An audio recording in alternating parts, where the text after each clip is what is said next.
Cuando se reflexiona sobre los crímenes más aberrantes de la Segunda Guerra Mundial, por lo general el gran protagonista de esa infamia es el Tercer Reich. Pero durante el conflicto los germanos tuvieron competencia en cuestiones de brutalidad. Los ustachas croatas son infames por el volumen de sus matanzas y los sangrientos métodos que utilizaron para eliminar al pueblo serbio, tanto así que los propios oficiales nazis se horrorizaron al verificar el funcionamiento de los campos de exterminio dirigidos por el Estado Independiente de Croacia. Iglesias en llamas, ríos contaminados con la sangre de miles de muertos y cárceles masivas solo para niños son solo algunos de los horrorosos crímenes de los ustachas. En este nuevo video de Historia Militar, vamos a conocer las masacres más abominables de la organización terrorista liderada por Ante Pavelić. La Ustacha fue una organización nacionalista croata fundada por Ante Pavelić a finales de los años 20, por lo que precede por bastante margen al inicio de la Segunda Guerra Mundial. El grupo abogaba principalmente por la independencia de Croacia y el exterminio de los serbios y de cualquier otro grupo étnico que consideraran peligroso para su objetivo. Fue con el ascenso de Hitler y con la invasión de las fuerzas del Eje a Yugoslavia en 1941 que la Ustacha tomó control del gobierno y emprendió su cacería. A finales de 1941, las milicias de la Ustacha quemaron poblados matando a cientos de campesinos serbios, utilizando todo tipo de armamentos. La intención era ahorrar balas recurriendo a métodos más dolorosos. Hombres, mujeres y niños fueron asesinados a hachazos y lanzados a pozos de fuego. En los poblados de Srebrenica y Ozren se encontraron niños empalados en grandes estacas a lo largo del camino que separaba a las villas. Los soldados ustachas disfrutaban obtener premios en la forma de partes corporales mutiladas. Orejas, lenguas y ojos eran trofeos preciados para los torturadores. Fue durante este primer periodo de violencia que ocurrieron las masacres de Glina, una ciudad croata a 75 kilómetros de Zagreb. La primera oleada de matanzas comenzó el 11 de mayo de 1941, cuando un grupo de ustachas liderado por Mirko Puk asesinó a hombres y niños dentro de una iglesia ortodoxa que fue incendiada con los pobladores dentro. Afuera, un grupo de ustachas armados con sus fusiles esperaba en caso de que algún sobreviviente tratase de huir de las llamas. Al día siguiente, aproximadamente 100 serbios fueron eliminados en un poblado cercano a Prekopi. Se estima que entre el 11 y el 13 de mayo murieron casi 400 personas, pero la matanza continuó durante todo el año. Entre el 30 de julio y el 4 de agosto, Glina fue escenario de las mayores matanzas de la región. Entre 700 y 2000 serbios fueron masacrados por un grupo de ustachas liderados por Vjekoslav Luburić. Durante su presencia en el poblado, la Ustacha prometió amnistía a todo serbio que se convirtiese al catolicismo. Muchos serbios habían respondido de manera positiva a la propuesta. Era la única forma de mantenerse con vida durante el régimen de extremismo croata. Durante una supuesta ceremonia de conversión llevada a cabo en una iglesia ortodoxa en Glina, apareció un grupo de 6 soldados croatas bajo el mando directo de Luburić. Las puertas de la iglesia fueron selladas y los serbios fueron forzados a ponerse contra el suelo mientras los miembros de la Ustacha los golpeaban en la cabeza con garrotes llenos de clavos. Algunas víctimas fueron asesinadas con cortes en la garganta o con disparos a la cabeza.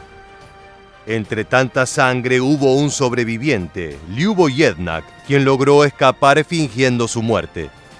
Un grupo apuñalaba con cuchillos. El que le seguía aplastaba las cabezas para asegurarse que estuvieran muertos.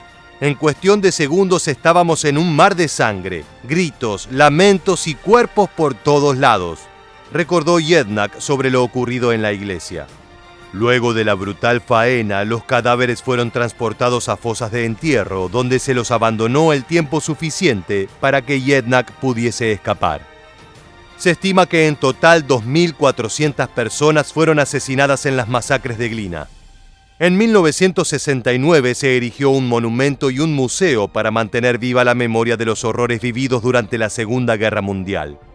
Desgraciadamente, cuando Croacia se independizó de Yugoslavia, el monumento fue removido por las autoridades croatas. Después de la Guerra de Independencia, las autoridades locales no pudieron restaurar el museo y tuvieron que desmantelarlo. Al cabo de unos años, el museo fue convertido en una institución cultural genérica, sin ninguna referencia a las matanzas de Glina, lo que indignó a la población serbia local. Pero no todos los crímenes croatas fueron llevados a cabo con tal grado de improvisación y desprolijidad. El Estado independiente de Croacia también tomó nota de los métodos de sus mentores alemanes e instaló una serie de campos de exterminio de alta complejidad. En Jasenovac se construyó el mayor campo de exterminio del Estado independiente de Croacia, teniendo como principales víctimas a serbios, aunque también fueron ejecutados judíos, eslovenos, gitanos, musulmanes y comunistas.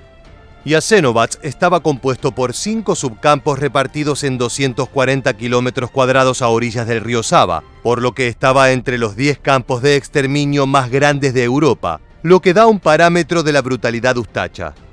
La cantidad de víctimas es muy disputada, ya que falta documentación detallada, pero el mínimo comúnmente aceptado es de 85.000 muertes, sin tener en cuenta a las 28.000 personas que fallecieron durante el traslado al campo en regiones cercanas.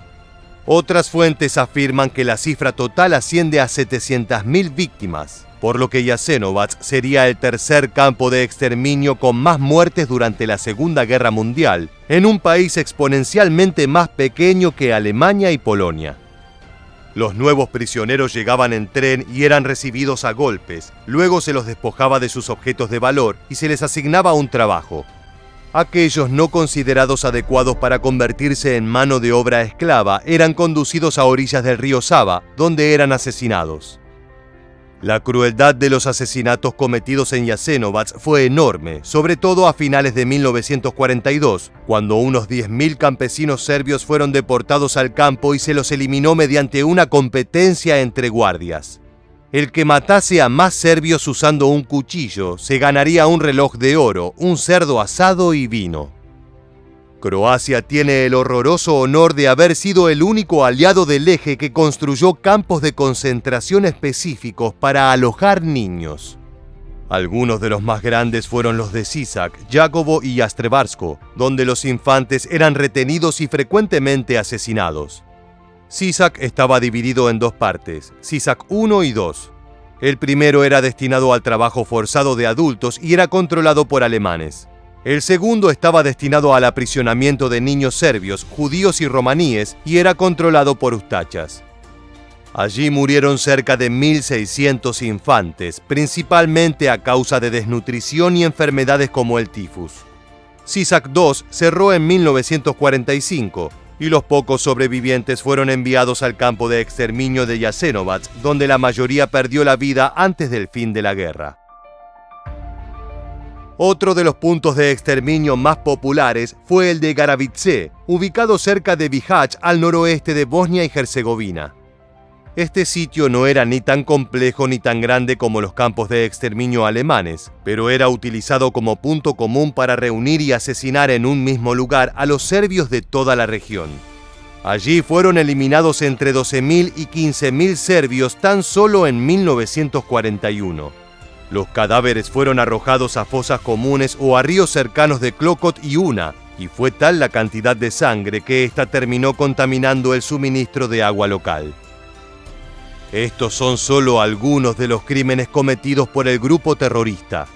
Las masacres cometidas por el Estado independiente de Croacia dejaron una marca imborrable en Yugoslavia y aún hoy son motivo de debate político y tensión social entre las repúblicas que la conformaban.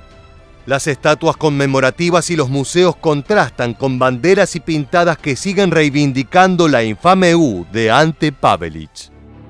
Así llegamos al final del video. Si te interesa conocer sobre estos hechos históricos, te invitamos a suscribirte y activar las notificaciones. Por el momento nos despedimos hasta el próximo video de Historia Militar.